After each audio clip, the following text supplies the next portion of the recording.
Alam mo ba na may mga tinatawag na happy hormones sa katawan natin? Oo, totoo yan. Sila ang natural na pampasaya, pamparelax, at mood boosters natin. Una, dopamine. Ito yung reward hormone. Kaya ka masaya kapag may na-achieve ka. Kahit maliit na tagumpay, dapat i-celebrate mo. Kasi kapag ginawa mo yan, mas gagana ang dopamine mo. Next, serotonin. Ito naman ang mood stabilizer natin. Tumutulong to sa mental health, sa pagtulog, at pati sa appetite. Gusto mo madagdagan? Simple lang. Magpa-araw ka, mag-exercise, o kaya mag-gratitude journaling. Napaka-effective. Oxytocin naman, ito yung love hormone.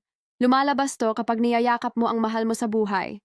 Kaya, huwag mahihiyang yakapin ang pamilya mo. Pati nga bonding with friends, acts of kindness, at pag-aalaga ng pets, nakakatulong din. At syempre, huwag nating kalimutan ang endorphins. Natural painkillers to ng katawan natin. Gusto mo instant good vibes? Sumayaw ka, tumawa ng malakas o kaya kumain ng dark chocolate. Promise, effective yan. Kaya next time na malungkot ka o stressed, alam mo na kung anong gagawin. Boost your happy hormones naturally.